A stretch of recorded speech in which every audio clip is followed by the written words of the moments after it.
चंद्रहासिनी माता के दरस करिया बोला।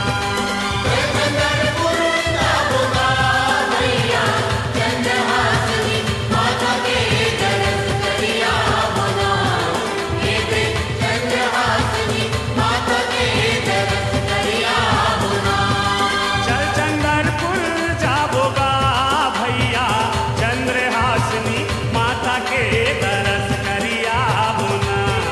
हे दे चंद्रहासिनी माता के दरस करिया बोला।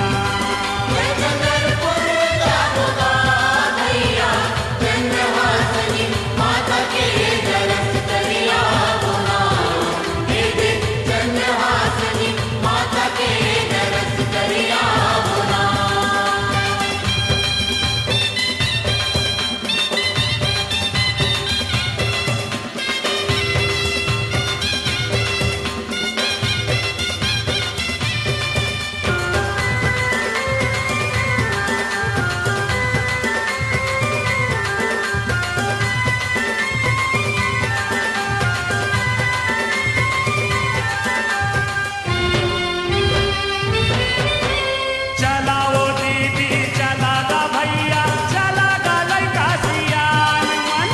चंद्रहासिनी के दर्शन करके जीवन हो ही धन धन।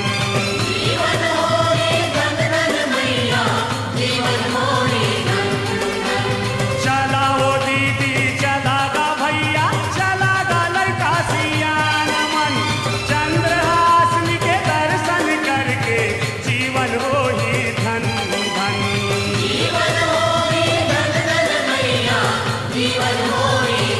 माता ला मात नवाबोगा भैया चंद्रहासिनी माता के दरस करिया बोला।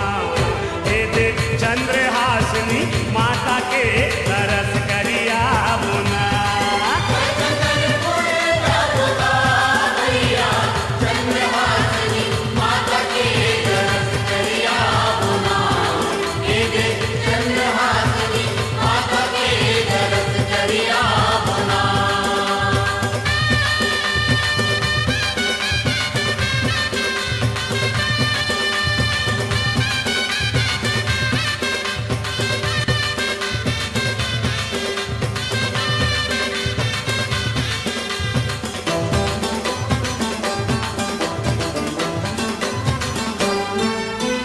महानदी के तीर में सुधर माता जी है विराजे। दुखिया सुखिया निर्धन मन के माता बना